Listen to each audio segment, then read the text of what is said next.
তাহলে যজ্ঞাগ্নিতে যেমন আহুতি দিলে পরে বেড়ে যায়, ইন্দ্রিয়গুলোর রেসপেক্টিভ বিষয়গুলো দিতে থাকলে তাদের ক্ষমতা আরও বাড়তে থাকবে, তারা কখনোই মাথা নিচু করবে না। করবে?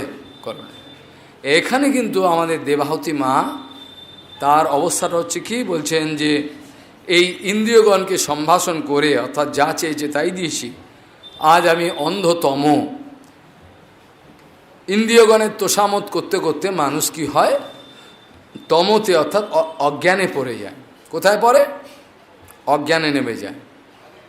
ইন্দ্রিয়গণের সম্ভাষা করতে করতে মানুষ আস্তে আস্তে নিচে নামতে থাকে, তার চেতনার ডিগ্রি কমতে থাকে। বোঝা গেল? উপরে নামতে থাকে, নিচে উঠতে, ব্যাপারটা কি? নিচে নামতে থাকে। কথাটার মানে কি? কথাটার মানে কি?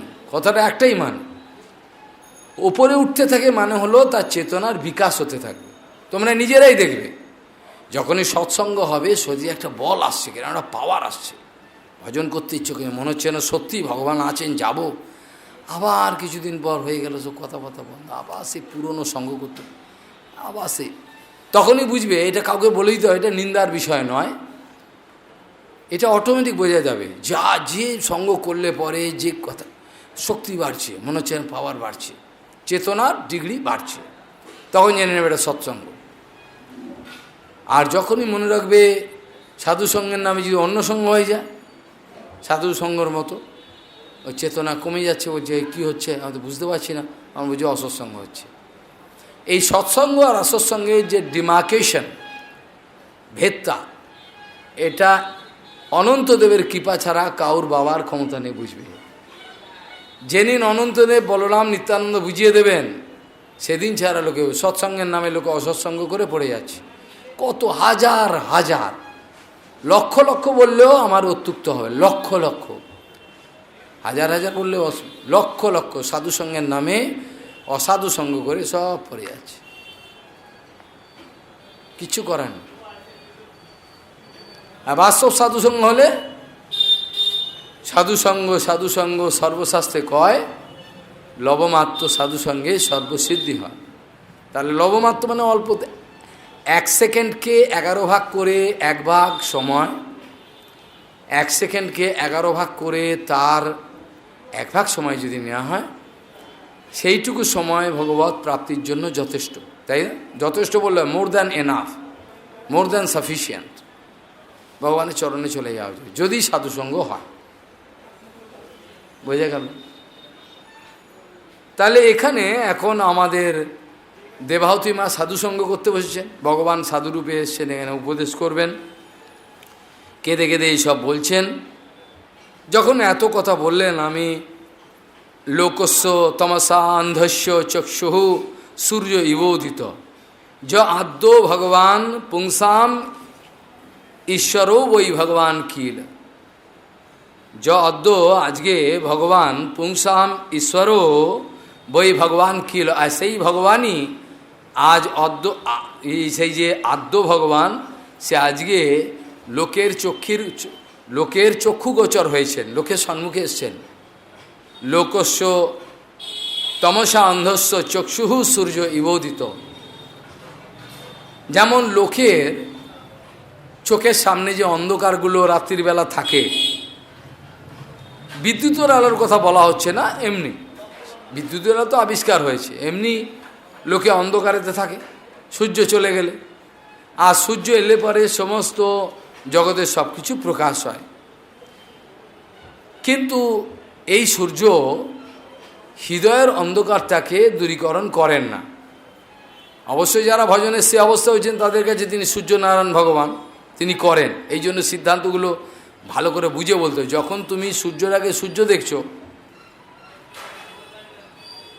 সূর্য আছে, চন্দ্র আছে, তোমার হৃদয়ের অন্ধকার স্খলন করছে না।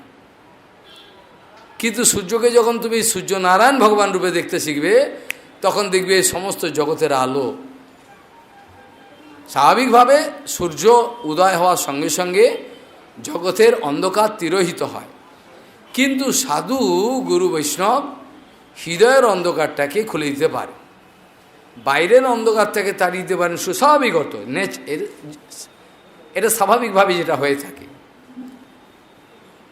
জগতের অন্ধকারটাকে দূরী করতে পারেন সূর্য, আর হৃদয়ের অন্ধকারটাকে দূরী করবার জন্য যে তত্ত্বজ্ঞান আদি, তত্ত্বজ্ঞান আদি উপদেশ করেন, তত্ত্বজ্ঞান আদি উপদেশ করেন, ওই জন্য আমাদের গুরুতত্ত্ব সম্বন্ধে যেটা বলা আছে, অজ্ঞানতিমিরান্ধস্য জ্ঞানাঞ্জন শলাক্যা চক্ষুরমিতঞ্জেন তস্মৈ সে গুরবে নমঃ।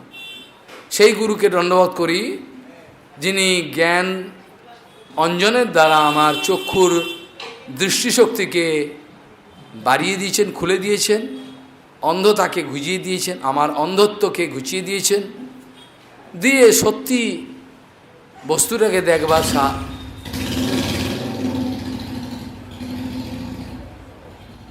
সত্য বস্তুটাকে দেখবার জন্য, সত্য বস্তুটাকে দেখবার জন্য সুযোগ করে দিয়েছেন, সত্য বস্তু দর্শনের সুযোগ করে দিয়েছে। ওই জন্য গুরু বৈষ্ণবের, এই জন্য এখানে লোকস্য তমসা অন্ধস্য চক্ষুঃ সূর্য বিবদূত। তা লোকের যে তমসা অন্ধকার হৃদয়ের, সূর্য যেমন জগতের আলো, সেরকম আপনি উদিত হয়েছেন। কপিল ভগবান এবার ধীরে ধীরে মায়ের এখানে দেবী এই দেবাহুতিকে এবার বিভিন্ন রকম উপদেশ দিচ্ছেন। সেই উপদেশগুলো কিছু আমরা শ্রবণ করে নিজের জীবনে ধারণ করব, এই উদ্দেশ্যে আলোচনা করব। কপিল ভগবান বলছেন, চেতহ খলু অশ্ববন্ধায় মুক্তয় চা আত্মনো মতম গুণেশু শক্তম বন্ধায় রতম বা পুংসি মুক্তয়ে। বলছেন একমাত্র চিত্তই, যেটা আমি আগে আলোচনা করেছিলাম, এই চিত্তই বন্ধনের কারণ। চিত্তটা মহাপ্রভু বলেছেন, দর্পণের সঙ্গে তুলনা করেছেন। আমরা অনেক সময় স্থির জলাশয়ের সঙ্গে তুলনা করি। একটা নির্মল জলাশয় স্থির হয়ে পড়ে রয়েছে গ্রীষ্মকালের দুপুরবেলা, কোনো তরঙ্গ নেই, কিচ্ছু নেই, কাঁচের মতো। হঠাৎ তাতে একটা মধ্যিখানে ঢিল মারলে তরঙ্গতে উঠে চারিদিকে এরাম উঠবে, তাই কি না? সেরকম চিত্তটাকে বলা হয়েছে, ওর মধ্যে বাইরের জগতের যা যা বিষয়, রূপ রস গন্ধ, এর এই যে রূপ, এই যে সাজিয়ে রেখেছে জগৎ মায়াদেবী, এর প্রতিফলন পড়বে চিত্ততে। চিত্ত সঙ্গে সঙ্গে কী হবে, এটা পড়ার সঙ্গে সঙ্গে তাতে মন ক্ষোভিত হবে, মানে তরঙ্গ উঠবে। সংকল্প বিকল্প, এটা হচ্ছে মনের ধর্ম। বুদ্ধি হচ্ছে নিশ্চয়াত্মিকা, সে নির্ণয় করবে এটা ভালো কি মন্দ। এই জন্য উদ্ধরেদ আত্মনা আত্মনম ন আত্মন্নৈব অবসাদয়েৎ। কৃষ্ণ ভগবান গীতাতে খুব গুপ্তভাবে জানিয়ে দিয়েছেন, দেখো নিজেকে নিজে বাঁচাবার চেষ্টা করো। ইংরেজিতে এরম কথা আছে, God helps them those who help themselves. ঈশ্বর তাদেরকে সাহায্য করেন যারা নিজেকে সাহায্য করে। এইসব কথাগুলো ইংরেজ দার্শনিকগণও লিখে গেছে। তো তাদের ডাইরেক্ট রিয়ালাইজেশন কম, আর এখানে বেশি, কেন এরা ভজন করে সব অনুভব করেছে। তাহলে এখানে দেখা গেল চিত্ত হলো এই বিষয়ের প্রতিফলন পড়ার সঙ্গে সঙ্গে চিত্তর মধ্যে একটা ক্ষোভ উৎপন্ন হলো, তখনই মন এবার তরঙ্গ উঠল, মন চঞ্চল হয়ে পড়ল। দেখবেন অনেক ব্যক্তি মন চঞ্চল, এক জায়গায় একদম বসতে পারেন। আবার সৌভাগ্যক্রমে কাউর মন মোটামুটি স্থির থাকে, বহু সৌভাগ্য হয়। তা সেখানে কপিলজি বলছেন, দেখো মা, বাস্তবিক পক্ষে কথা হলো চিত্তই জীবের বন্ধন এবং মুক্তির কারণ। চিত্তই হলো, চিত্তের মধ্যে লকিং আছে, লকিং মানে তালা। চিত্তই হলো বন্ধনের কারণ হবে, আবার এই চিত্তই খুলে দেবে।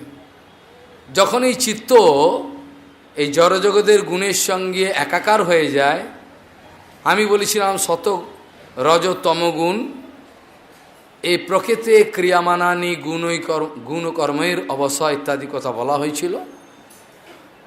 আবার হংসরূপী ভগবানের কথা আমরা আলোচনা করব। হংসরূপী ভগবান আগে উল্লেখ করেছিলাম। হংসরূপী ভগবান একটা সরোবরের মধ্যে তাড়াতাড়ি করে কোথা থেকে একটা এলেন, হঠাৎ কোথা থেকে এলেন, একটা হংস জলের মধ্যে এরকম সাঁতার কাটতে কাটতে কোথায় এলেন, যেখানে ব্রহ্মা আর চতুষ্ষণ একটা সরোবরের তীরে দাঁড়িয়ে কিছু কথা বলছেন। চতুষ্ষণ বলছেন ব্রহ্মাকে, আচ্ছা দয়া করে আপনাকে যেটা প্রশ্ন করছি এটা উত্তর দয়া করে যদি দেন ভালো হয়। ওই কি বলছেন, চিত্ততে বিষয় এবং বিষয়তে চিত্ত কি করে একাকার হয়ে পড়ে থাকে, এটা দয়া করে যদি উত্তরটা দেন ভালো হয়। ব্রহ্মা সবসময় বিভিন্ন কাজে ব্যস্ত থাকেন, সৃষ্টির তার কাজ। ব্রহ্মা হঠাৎ ওই প্রশ্নটা করার পর হটটা একটু হকচকিয়ে গেলেন। ব্রহ্মা হট করে ওরকম প্রশ্নটা আসবে কল্পনা, ব্রহ্মা কেউ সাধারণ ব্যক্তি নয়, তথাপি এটা ভগবানের লীলা। কিছুক্ষণ একটু চুপ করে থাকলেন, ভেতরে ভগবানকে স্মরণ করছেন, ভগবান এটার কী উত্তর দেবো। চিত্ততে বিষয় এবং বিষয়তে চিত্ত একাকার হয়ে পড়ে থাকে, আলাদা করা যায় না, কি করা যায়। সঙ্গে সঙ্গে ভগবানের যেহেতু শরণ গ্রহণ করেছেন, হংসরূপী ভগবান টুক করে চলে এসছেন, এসে সরোবরের কাছে এসে সামনে সামনে এসে ওদের যে চতুষ্ষণ এবং ব্রহ্মা তার সামনে এসে কিছু কথা বলছেন ওর নিজের ডাকে। চতুষ্ষণ কেউ সাধারণ ব্যক্তি না, তারা বুঝতে পেরেছেন কেউ একটা হবে। হংসকে জিজ্ঞাসা করছেন, আপনি কে, আমাদের সামনে কে এলেন, এরকম কথা বলছেন। তখন হংসরূপী ভগবান বলছেন, আপনি কে, এটা আবার কি প্রশ্ন করলেন, আমাকে যে জিজ্ঞাসা করলেন যে আপনি কে, কোথা থেকে এলেন, এই প্রশ্নটা কি ভালো হলো, কি প্রশ্ন এটা। কেন আমরা তো জানি জগতেতে অনন্ত ব্রহ্মাণ্ডে একটাই তত্ত্ব আছে, অদ্বয় জ্ঞান তত্ত্ব। এই যে নানা রূপ ধারণ করে আমার সামনেকে রয়েছে, এর মধ্যে যদি একত্ব অনুভব না করি তাহলে তো আমার দর্শন হলো না। এটা ভজনের বলে অনুভব করতে হয়। চতুষ্ষণকে এই ধরনের প্রশ্ন করা, চতুষ্ষণ ঘাবড়ে গেলেন, এই আবার কি, সুন্দর ব্যাপার বলেছে, এই জগতে একটাই তো তত্ত্ব আছে, আপনারা আবার জিজ্ঞাসা করছেন আপনি কোথা থেকে এলেন, এই যে নানাত্ব দর্শন করতে গিয়ে এলো আপনাদের। তখন ওরা বুঝে গেছে সাধারণ কেউ না। তখন এই হংসরূপী ভগবান কিছু তত্ত্ব উপদেশ করেছিলেন, সেটা আমরা সময় মতো আলোচনা করব। এখানে এই ঠিক একই কথা, এটা আমি আলোচনাও করেছিলাম পূর্বে, কি করে চিত্তের মধ্যে বিষয়গুলো অনুপ্রবিষ্ট হয়, তারপর এই বিষয় আর চিত্তটা একাকার হয়ে যায়, একাকার হয়ে গিয়ে আলাদাভাবে আর পার্থক্য স্বীকার করতে পারে না। তখন বাইরের জগতে যা কিছু ঘটনা ঘটবে, সুখ দুঃখ মান অপমান, সেগুলোর জন্য কি হয়, ত্রিগুণের বশীভূত হয়ে কখনো দুঃখী কখনো সুখী হয়ে পড়ে, কখনো দুঃখী কখনো সুখী হয়ে পড়ে, কখনো দুঃখ পাচ্ছে কখনো সুখ পাচ্ছে, এইসব হচ্ছে কেন, এগুলো গুণের কাজ, প্রকৃতির ক্রিয়া মানানি। একটা বাস্তব শাস্ত্র দেখবেন কোনোরকমভাবেই হট করে প্রসন্ন তো তার অন্তঃকরণে আছে, কোনো বাইরের জগতের কোনো বিষয় তাকে ক্ষোভিত করতে পারে না, তার মনকে। বাইরের জগতের কোনো বিষয়, মান সম্মান প্রতিপত্তি টাকা, লাভ পূজা প্রতিষ্ঠা কামিনী কাঞ্চন, এগুলো কোনোটাই তাকে নড়াতে পারে না। যেটা আমি কালকে আলোচনা করেছিলাম, সরোবরের তীরে একটা নারকোল বৃক্ষ রয়েছে, তার প্রতিচ্ছবি জলে পড়েছে, জলটা যখনই হাওয়াতে কাঁপছে মনে হচ্ছে তাল গাছটা নড়ছে, কিন্তু তাল গাছ বাস্তবিক নড়ছে না। সেরকম আপনার যে বিশুদ্ধ আত্মা, যেটার মধ্যে মায়ার কোনো প্রভাব নেই, অর্থাৎ প্রকৃতির ত্রিগুণের কোনো ইনফ্লুয়েন্স নাই, সতরজ তমগুণের, এরকম বিশুদ্ধ অবস্থায় যদি আপনি উন্নীত হতে পারেন, তখনই আপনার এই জগতের কোনো কিছুতে কিছু যায় আসবে, মান অপমান লাভ পূজা প্রতিষ্ঠা কিছু। বোঝা গেল কি বললাম? যে ব্যক্তি চিত্ত অন্তঃকরণ আর ত্রিগুণেতে রমণ করছে না, ত্রিগুণের প্রভাব তার মধ্যে পড়তে পারছে না, বোঝা গেল কি বললাম? ত্রিগুণের যে ইনফ্লুয়েন্স, ত্রিগুণ সতরজতমের যে একটা প্রভাব, এটা কখনোই যখন ওই আত্মার মধ্যে পড়ছে না, তখন সেটাকে বলে নির্মল আত্মা। তখন তার জগৎ ধ্বংস হয়ে গেলেও কিছু মনে করবে না, যা হচ্ছে সব ভগবানের ইচ্ছায়, কেবল ভগবানকে আপনজন দেখবে। জগতে কেউ তো আপন ছিল না, পাগলের মতোই ভেবেছি। একমাত্র আপন হচ্ছে ভগবান এবং গুরু বৈষ্ণব, যারা ভগবানের নিজজন, তারা ছাড়া জগতের কেউ আর আপনজন। কত চোখের সামনে দেখেছি, সবে চোখের সামনে দেখা, এরা সব জানে, পেছনে ধরে থাকে কাপড়, পেছনে দৌড়াতে থাকে। সবে বিবাহ হয়েছে, সংসারে ঝামেলা হয়েছে, সমস্ত সম্পত্তি নিয়ে নিয়েছে, বিবাহের যৌতুক বিবাহ তাড়িয়ে দিয়েছে। সেই কন্যা কি কান্না সামনে, আওয়াও করে পাগলের মতো, সে মাথা ঘুরছে, মরে যায়।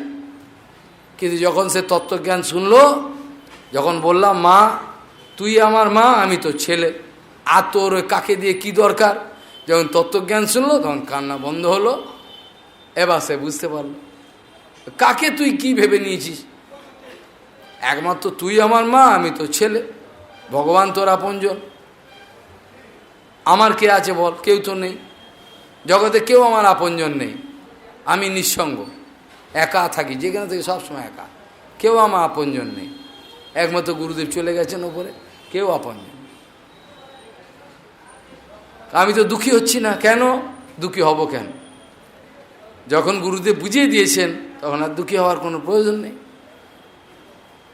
এইভাবে মাকে বোঝাচ্ছেন, দেখো চিত্তই জীবের বন্ধনের মুক্তির কারণ হয়, গুণ সমিয়ে এই ত্রিগুণের দ্বারা বন্ধন প্রাপ্ত হলে তখন বন্ধ, আর ত্রিগুণের ইনফ্লুয়েন্স যখন ছেড়ে দেবে তখন মুক্ত হয়ে গেল। আমি আমার অহং মম, এই যে বুদ্ধি, অহং মমাভি মানথ্যই কাম লোভাদিভীর মলই বীতম যদা মনঃ শুদ্ধম,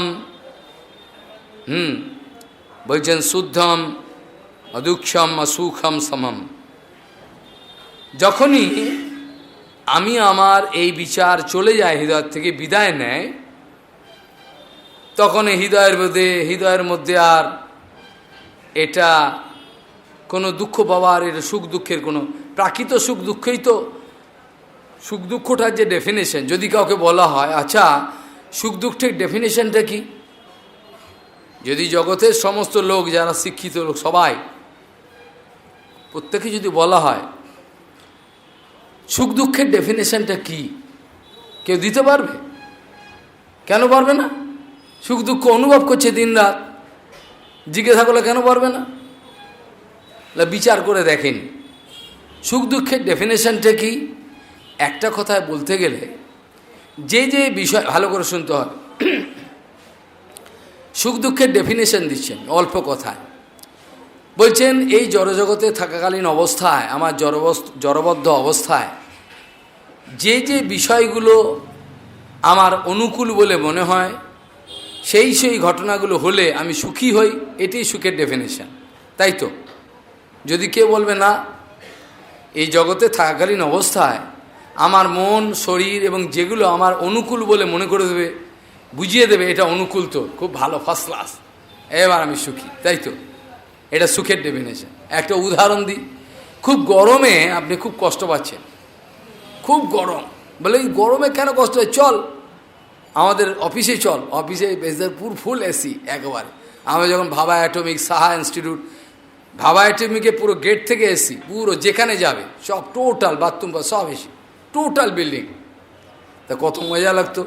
কিন্তু নিঃশ্বাস বন্ধ করে ঢুকতে হতো, নিঃশ্বাসটাকে কন্ট্রোল করে, বাইরের গরম থেকে কন্ট্রোল করে তারপর ঢুকে বেরোবার সময় সেরকম সল লেগে, এইসব কিছু কিছু জায়গায় ফুল এসি, সেখানে কাজকর্ম করতে গিয়ে ফুল। তো যদি তোমার আমার এত গরমে কষ্ট হয়ে যায়, ঠান্ডাতে চলে, ঠান্ডাতে বসিয়ে দিলে কি, ঠান্ডাতে যতক্ষণ বসালো ততক্ষণ আনন্দ, সারাদিন তো আর বসে থাকবে না, 24 ঘন্টা বিরতি হয়, তখন আবার কষ্ট, তাই তো? তাহলে আপনার ওই টেম্পারেচারটা গরম লাগছিল, ওইখানে যাওয়াতে সুখবোধ করলেন, তাই তো? সুখবোধ করলেন, আরাম লাগছে। আর যে ব্যক্তি -22 টেম্পারেচারে অভ্যস্ত, হ্যাঁ, সেই ব্যক্তির অবস্থা কি, সে তো অভ্যস্ত সেখানে। আর আপনার যদি কড়া ঠান্ডা, ওরে বাপরে বাপ ঠান্ডা জোর পড়েছে, বলে 2-10টা কম্বল জড়িয়ে ফেলবে, তাতেও শান্তি নেই, গরম চা খাচ্ছে এটা ওটা। তাহলে এক এক ব্যক্তির দেহ এবং মনের অনুকূল পরিস্থিতি হলে তারা সুখী মনে করে, আর প্রতিকূল হলেই দুঃখী, গরম হলেই কষ্ট, এবার আমি দুঃখী, কি করব, খাওয়া দাওয়া ভালো পাওয়া যাচ্ছে না, দুঃখী হয়ে গেল। তাহলে সুখ দুঃখের এই জগতের যে ডেফিনেশন, সেটা হলো অনুকূল বিষয়গুলো আপনাদের হলেই আপনারা সুখী মনে করেন, আর প্রতিকূল বিষয় হলেই আপনারা দুঃখী মনে করেন, তাই তো? কিন্তু একবারও কি বিচার করেছেন এই যে সুখ আর দুঃখের ডেফিনেশনটা দেয়া হলো, এটা কখনোই পার্মানেন্ট নয়। পার্মানেন্ট কি? কখনো সুখী কখনো দুঃখী। সকালবেলা দুপুরবেলা গরমে এত কষ্ট পেলেন, রাত্রিবেলা 10টার সময় খুব বড় ঝড় আর জল এলো, বলে বা ঠান্ডা লাগছে, এটা চাদর দে এটা হালকা। এই সকালবেলায় গরমে একেবারে পাগল হয়ে যাচ্ছে, আর রাত্রিবেলা শোয়ার আগে বলে পাকতে আছে, ঠান্ডা পড়েছে একটু। তাহলে একই দিনের মধ্যে বা কিছু 8 ঘন্টার এদিক ফেরিয়ে কখনো সুখী হচ্ছেন, কখনো দুঃখী হচ্ছেন। স্বামীকে বিবাহ করে কেউ কোনো কন্যা সুখী হলো, আহা খুব সুখ। কখন একটা কী ঘটনা ঘটলো, ব্যাস হয়ে গেল, হলো না? হলো না? কি লেডি ডায়নার মতো ব্যক্তি, তার কখনো কীরকম মৃত্যুটা হলো? এত বড় প্রিন্স চার্লস স্বামী, তাকে ভালো লাগছে না, বাইরে নোংরামো করতে যেতে হবে, তার রানী হয়েছিস তুই, কীরকম মৃত্যুটা হলো? যখন মরল তখন তাকে চেনার তো কোনো উপায়ই নেই। 200 কিলোমিটার না 250 কিলোমিটার ভেবে গাড়ি যাচ্ছিল, আর খালি চুলগুলো দেখে টেস্ট করে বুঝলো এটা লেডি ডায়না। লেডি ডায়না হয়ে গেল। এরাও সুখী হতে পারলো না, আর তুমি কি করে সুখী হবে? কেউই সুখী হতে পারে না। বাস্তবিক ডেফিনেশন হলো সুখ বা দুঃখের কোনো বাস্তবিক ডেফিনেশন এ জগতে নাই। বাস্তবিক সুখ যদি জানতে চাও, তাহলে সুখের স্বরূপ যে ভগবান, বৈকুণ্ঠ জগৎ, সেইখানের খবর নাও। ওখানে বা পার্মানেন্ট সুখ, ওখানে যারা পৌঁছে গেছে তারা বলে আমাদের আর দুঃখ বলে কিছু নেই। কেন? ওখানে দুঃখ কিছু নেই, সুখ। সুখের বাস্তব ডেফিনেশন জানলে পরে তখন সে জানতে পারবে এই জগতে তাৎকালিক সুখ দুঃখে মানুষ নিমজ্জমান রয়েছে। এইভাবে কপিলজি মহারাজ মাকে বোঝাচ্ছেন, প্রসঙ্গমজরম পাশম আত্মনয় কবয়ো বিদু স এব সাধুসুকৃত মোক্ষদারম অপাবৃতম প্রসঙ্গমজরম পাশম কবয়ো আত্মনঃ বিদু স এব সাধুসুকৃত মোক্ষদারম অপাবৃতম। যে সঙ্গগুলো, মানুষ হলো সমাজবদ্ধ জীব। কোনো ব্যক্তি বলতে পারবেন না সঙ্গ না করে আমি আছি। কে বলতে পারবে? সমাজে কোনো ব্যক্তি বলবে কি আমি কোনো সঙ্গ করি না? পারবে? পারবে না। মানুষ হলো সমাজবদ্ধ জীব, সঙ্গ ছাড়া থাকতে পারে না। সঙ্গ কথাটার অর্থ হলো গোপন কথা, প্রীতি বিনিময়। যেরাম ব্যক্তি বা বস্তুর সঙ্গে তুমি প্রীতি বিনিময় করবে, সেরকম দশা তোমার লাভ হবে। কুকুরের সঙ্গে ভালোবাসা করলে পরে ধনী ঘরের কন্যাগুলো কুকুরকে নিয়ে শুয়ে থাকে বিছনায়, তো ওরা পরের জন্য কুকুর হবে, কিছু করার নেই। যার সঙ্গে যার আসক্তি রয়ে গেল মরবার সময়, ঠিক সেই জন্ম তার হবে। বোঝা গেল? ঠিক সেই জন্ম তার হবে, কিছু করে যেরম ভাব সেরকম জন্ম হবে। সেই জন্য সঙ্গ ছাড়া কেউ বাঁচতে পারে না। আর যেরম সঙ্গ করে সেই সঙ্গ অনুযায়ী তাদের মনের অবস্থা, হৃদয়ের অবস্থা সেরকম হয়। আপনি অসৎসঙ্গ করুন, অসৎসঙ্গতে কী হবে? আমাদের বৃন্দাবনে একটা কথা আছে, মজা করে বলে, জৈসা সঙ্গ ऐसा রং। যেরম সঙ্গ করবে সেরকম রং হবে। রং মানে কালার হবে, হৃদয়টা রঙিন হবে। তুমি নোংরা লোকের, দুশ্চরিত্র লোকের সঙ্গ তোমার সেরকম হলো, আর তুমি সাধু সঙ্গ করবে তোমার হৃদয় সেরকম সঙ্গ। কিছু করার নেই, সাধু সঙ্গ হলে পরিবর্তন হবেই হবে। তাহলে কপিলজি মাকে বলছেন, দেখো প্রসঙ্গ মজরম পাশম কবয়ো আত্মনঃ বিদু। প্রসঙ্গম অজরম পাশম, এই আত্মার অজর পাশ একেবারে বেঁধে রেখেছে জোরবস্তি। এই যে জোর করে আষ্টে পৃষ্ঠে বেঁধে রেখেছে কে? বলছেন, একটু আগেই বলেছি ত্রিগুণ কি করেছে, তাকে এই বিষয়েতে অভিভূত করে আত্মাটাকে, চিত্তটাকে বন্ধন করে রেখেছে। এই অবস্থাটাকে খোলবার জন্য কি দরকার না, কপিলজি মহারাজ বলছেন, স এব সাধুসু কৃত মোক্ষদারম অপাবৃতম। আজ পর্যন্ত যে যে ব্যক্তিগুলোর আর বস্তুগুলোর সঙ্গ করেছে, কেউ টিভির সঙ্গ করেছে, কেউ বা নানা রকম, কেউ মাছ ধরে, বাইরের জগতে মাছ ধরার জন্য লক্ষ লক্ষ টাকার পুরস্কার, ফিশিং গার্ড, সারা জীবনটা মাছ ধরতে ধরতে কাটিয়ে দিল। কি ভগবানের মায়া! খালি মাছ ধরার নেশা, টাকা আছে বাড়িতে, কোনো কাজকর্ম নেই, সারাদিন লেকে বসে। আবার এক একটা লেকেতে ট্যাক্স দিতে হবে, আমার এই লেকেতে 2 ঘন্টা বসতে 2 ঘন্টা খরচা দিতে হবে, কারণ ওরা তৈরি করে রেখেছে নানা রকম ব্যবস্থা, খাওয়া দাওয়া দেবে মাছের। তুমি এবার বসে বসে মায়াদেবীর চক্করেতে মাছের পেছনে সারা জীবন দিয়ে দাও। কেউ বা মদের পেছনে সারা জীবন দিয়ে, কেউ বা চরসের পেছনে, কেউ বা হিরোইনের পেছনে, কেউ বা মেয়ে ছেলের পেছনে, কেউ বা পুরুষের পেছনে। এইভাবে জগতে সবাই কোনো না কোনো বিষয়ে পাগলামো করছেন। জগতে কেউ সুস্থ নয়।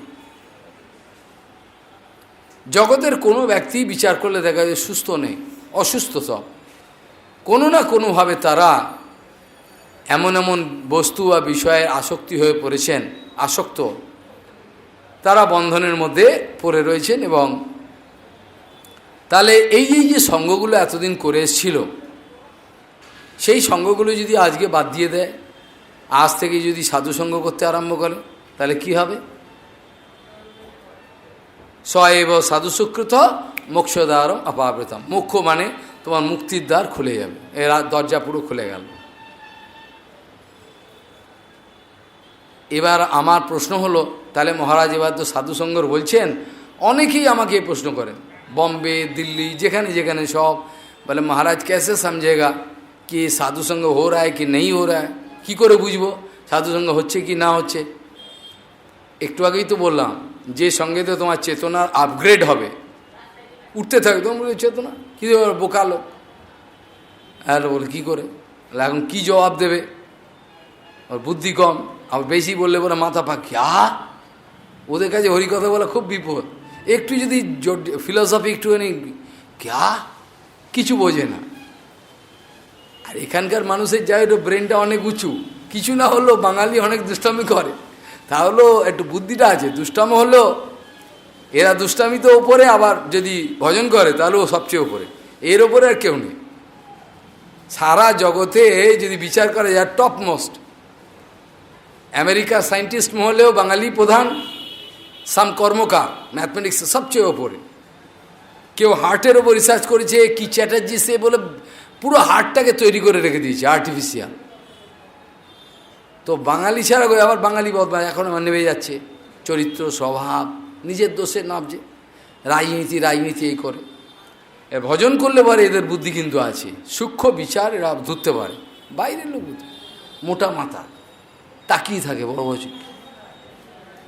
লাভ নেই কিছু। যাই হোক, এখানে বলা হচ্ছে তাহলে সাধু কী করে চিনবে, তার একটা ডেফিনেশন আমাদের কপিলজি মহারাজ মায়ের কাছে দিচ্ছেন। মা সাধু কী করে চিনবে শুনে রাখো। তিতিক্ষবঃ কারুণিকঃ সুহৃদঃ সর্বদেহিনাং অজাত শত্রবঃ শান্তাঃ সাধবঃ সাধুভূষণ। আমি কয়েকটা লক্ষণ একটু আগেই বলে দিয়েছিলাম।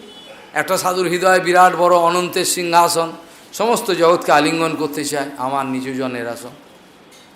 তাদের তিতিক্ষবঃ, যিনি সব সহ্য করবেন, খালি বৈষ্ণব আর ভগবানের অপমান সহ্য করবেন না। তিতিক্ষবঃ মানে অসহ্য কিন্তু সহ্য করবেন। তাহলে তিতিক্ষবঃ কারুণিকঃ, তাহলে করুণা মানে হলো অপরের দুস্থ অবস্থা দেখে যার হৃদয় বিগলিত হয় তাকে বলে কারুণ্য, তাই তো করুণা এটাকে বলা হয়। তাহলে তিতিক্ষবঃ কারুণিকঃ সুহৃদঃ। এখন সুহৃদ কাকে বলা হয়? সুহৃদ মানে সুহৃদ তাকে বলা হয় যিনি উইদাউট এনি সেলফ ইন্টারেস্ট আমাকে ভালোবাসেন, আমার সঙ্গে কোনো কিছু লেনাদেনার সম্বন্ধে, অথচ কেন আমাকে ভালোবাসেন, কৃপা করে, কী করে এর মঙ্গল হবে, এটা করে সুহিত। সুহিত বোঝা গেল। আর জগতে যেসব ভালোবাসাগুলো সেগুলো সুহিত বলে না, এগুলো স্বার্থের ভালোবাসা, স্বার্থ পাবো ভালোবাসা। পিতা মাতা ভাই বন্ধু স্ত্রী পুত্র স্ত্রী স্বামী সব ভালোবাসার মধ্যে কিছু না কিছু সেলফ ইন্টারেস্ট গুপ্তভাবে লুকিয়ে রয়েছে। এর মধ্যে এটা একেবারে বৈকুণ্ঠ জগতের ভালোবাসা নয়, সেগুলো আমি আলোচনা করেছিলাম। তাহলে সুহৃদহ সর্বদেহীনাম, সর্বদেহী মানে যিনি আমার অমঙ্গল করছেন, যিনি আমার ক্ষতি করার চেষ্টা করছেন, সেই সাধু খালি চিন্তা করছে কী করে এর মঙ্গল করা যায়, এর ক্ষতি করার চেষ্টা করছে, তথাপিও ঘুরে ফিরে চিন্তা করছে কী করে এর মঙ্গল করা যায়, একে বলে সাধু। বোঝা গেল কি? আমি একটা উদাহরণ দিলে বোঝা যাবে, খুব ডেঞ্জারাস উদাহরণ, অবাক হয়ে যাবেন। বিভিন্ন জায়গায় আমি এটা আলোচনা কখনো কখনো পরিস্থিতিতে করেছি। একজন মহারাজ ছিলেন, তার নাম সিদ্ধান্তী মহারাজ, খুব তেজিয়ান মহারাজ, কাউকে ভয় পান না, পরোয়া করেন না একবারে। সেই মহারাজ শিষ্যদের মধ্যে কোনো যদি ব্যভিচার দেখতেন, কাপড় টেনে উলঙ্গ করে দিতেন, কাপড় আমাকে দিয়ে দে, তো সন্ন্যাস রাখতে, সন্ন্যাস আমাকে দিয়ে দে, সন্ন্যাস আমাকে দিয়ে দে, কাপড় টেনে দ্রৌপদীর বস্ত্রহরণের মতো কাপড় নিয়ে দিতি, যা চলে যা, সন্ন্যাস নিয়ে ব্যভিচার করবি আমি মেনে নেব, একবারে জুতো তুলে মারতাম, আমার কোনো সহ্য করবেন না। 2-3 বার সাবধান করতেন সন্ন্যাসী যারা তার আশ্রিত, কেউ কেউ লুকিয়ে গিয়ে কোনো বিধবার স্বামী মারা গেছে তার বাড়িতে গিয়ে সাহায্য করতে থাকে, খবর পেয়ে মারবি কি। সন্ন্যাসীর স্ত্রী প্রসঙ্গ একেবারে নিষেধ, এমনকি বাক্যালাপও করতে পারবে না অকারণে। যাবৎ অর্থ প্রয়োজনম, যেটুকু প্রয়োজন সেটুকু ছাড়া কখনোই স্ত্রী প্রসঙ্গ মহাপ্রভু অনুমোদন করেননি। স্ত্রী মানেই হলো মায়া, যখন তখন তোমাকে গ্রাস করে। দারু প্রকৃতি হরে মনোরপী মন, মহাপ্রভু বলেছেন, ওই যে কাঠের পুতুল বানিয়ে শাড়ি লাগিয়ে কাপড়ের দোকানে যে বলো ওইটা দেখলেও বিকার আসবে। দারু প্রকৃতি হরে মনোরপী মন, মহাপ্রভুর শিক্ষা। কিন্তু আমরা এখন ফ্রি সমাজ হয়ে গেছে, অ্যাডভান্স সোসাইটিতে সাধুরা অ্যাডভান্স হয়ে গেছে, এখন সাধুরা এখন অ্যাডভান্স সাধু, এখন তার চাল চলন চলাফেরা বলা এসব দেখলে বলবে অ্যাডভান্স সাধু। এটা সাধু আবার দুরকম হয়ে গেছে, আমরা জানতাম এতদিন সাধু একরকমই হয়, সাধু কখনো দুরকম হয় না। এখন আমাদের জানতে হচ্ছে এই পরিস্থিতিতে সাধু দুরকম, এই অ্যাডভান্স সোসাইটি, তার হ্যাঁ এইরকম পরিস্থিতি দাঁড়িয়েছে। তো সেখানে বলছেন অজাত শত্রুভাব, কেউ তার শত্রু নেই। যে মহারাজের উদাহরণ দিচ্ছিলাম, তিনি কঠোর সাধন করেন, সেই জন্য কোনো এক ভক্ত, তিনি অন্য এক মহারাজের শিষ্য, ওইখানে থাকেন ওই মঠে, সে রাগ করে বললে মহারাজকে মেরেই ফেলবো আজকে।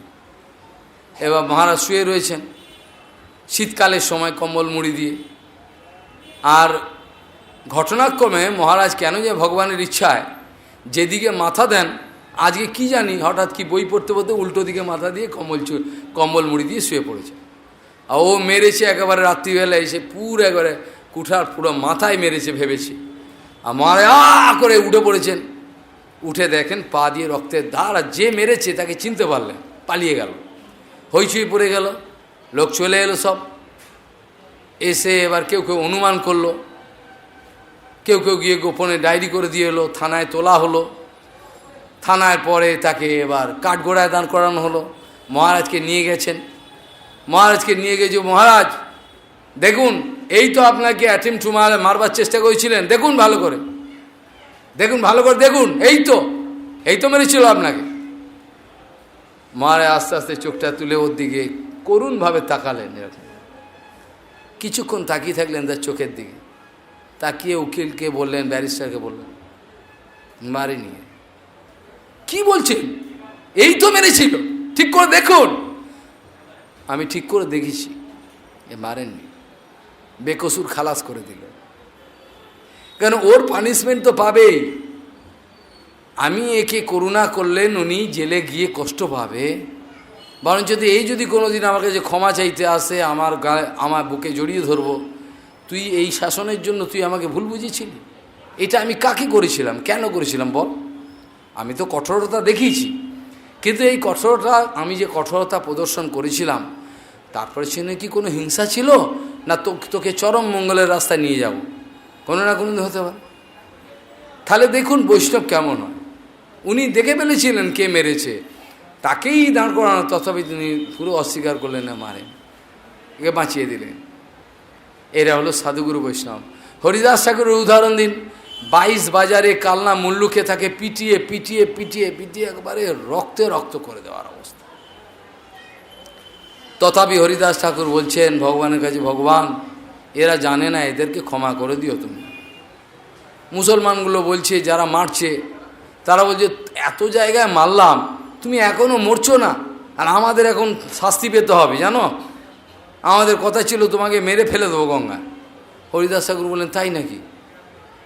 আমি না মরলে তোমাদের কষ্ট হবে? তা দেখো তো আমি মরছি। বলে শ্বাস ফাস বন্ধ হয়ে গেল, হয়ে আসতে সঙ্গে সঙ্গে তাকে নিলেন, টান মেরে গঙ্গার মধ্যে ফেলে দিল। কেন মুসলিম ধর্মেতে গঙ্গাতে ফেলে দেওয়া মানে ওদের অসৎগতি হবে, ঠিক উল্টো, যা যা আমাদের তা তা উল্টো। কলা পাতা সোজা খাবো আমরা, ওরা উল্টো খাবে। আমরা পশ্চিম দিক পূর্ব দিক বসবো, ওরা পশ্চিম দিকে, ঠিক উল্টো। এগুলো ইচ্ছে করে, এই ভাগবতে এসব প্রসঙ্গ আছে, ইচ্ছে করে, এটা প্রথম থেকেই রয়েছে, ঠিক উল্টো। গঙ্গায় ফেলে দে বেটাকে, গঙ্গায় ফেলে দে বেটা, হরি হরি বলতো বেটাকে গঙ্গায় ফেল, অসৎগতি হয়ে যাবে। আর গঙ্গায় ফেলে দে, অসৎগতি হল। গঙ্গায় ভাসতে ভাসতে হরিদাস ঠাকুর শান্তিপুরে চলে এলেন। শান্তিপুর এবার অদ্বৈত গোসাইয়ের ওখানে, সেখানে দিব্যি উঠে হরিনাম করতে আরম্ভ করলেন, অনেক কথা সেসব। তা হরিদাস ঠাকুরকে 22 বাজারে প্রাণ নিয়ে নেওয়ার চেষ্টা করলেও হরিদাস ঠাকুর কি কারোর অমঙ্গল চিন্তা করেছিলেন কি? করেন। যিনি ভগবত সম্বন্ধে জগৎকে দেখতে শিখেছেন, তিনি কারোর অনিষ্ট চাইবেন কি?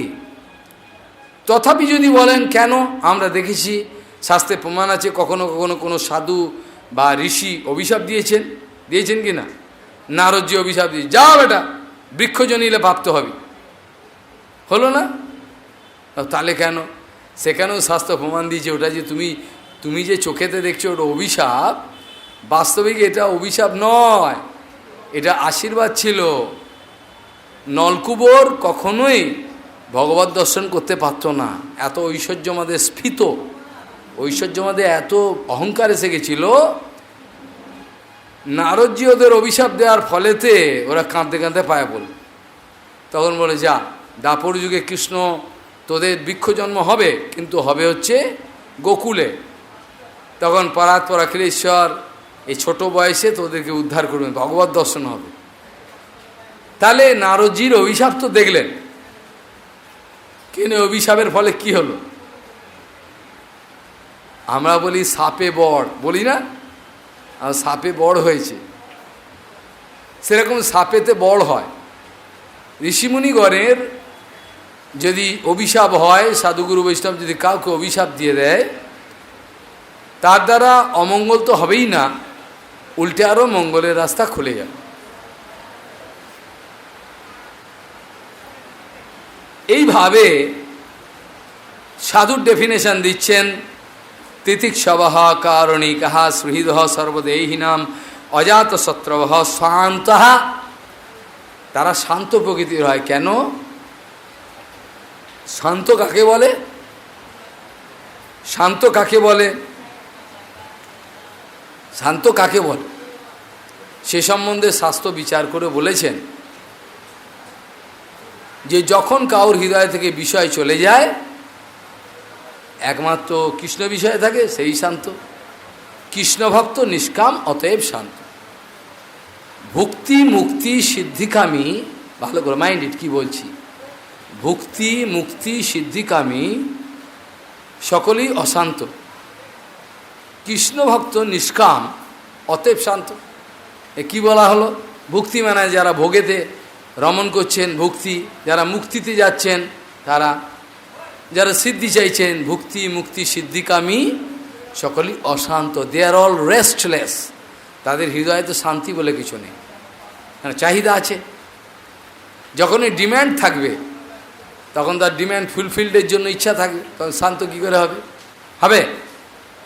যে চিত্ততে কোনো ডিম্যান্ড নেই, চাহিদা বলে কিছু নাই, সেখানে কি দেখছি আমরা? বলছে কৃষ্ণভক্ত সর্বদাই নিষ্কাম হয়। একমাত্র কৃষ্ণভক্তের হৃদয়তে কোনো কামনা বাসনা বলে কিছু থাকে না। তাই জন্যই তাদেরকেই শান্ত বলতে হলে একমাত্র তাদেরকেই অ্যাকচুয়াল ডেফিনেশন, কৃষ্ণভক্ত নিষ্কাম অতএব শান্ত। শান্তের যদি ডেফিনেশন চায় এইটা বলবেন, বেশি কথা না বলে কৃষ্ণভক্ত নিষ্কাম অতএব শান্ত। নিষ্কাম মানে কামনা বাসনা।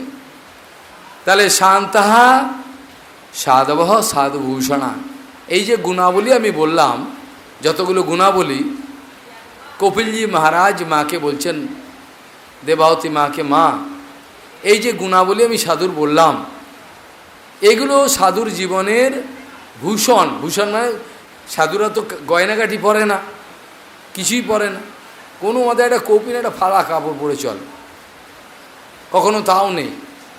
নির্জনে থাকলে তো তা কৌপিনটা পরে ভজন।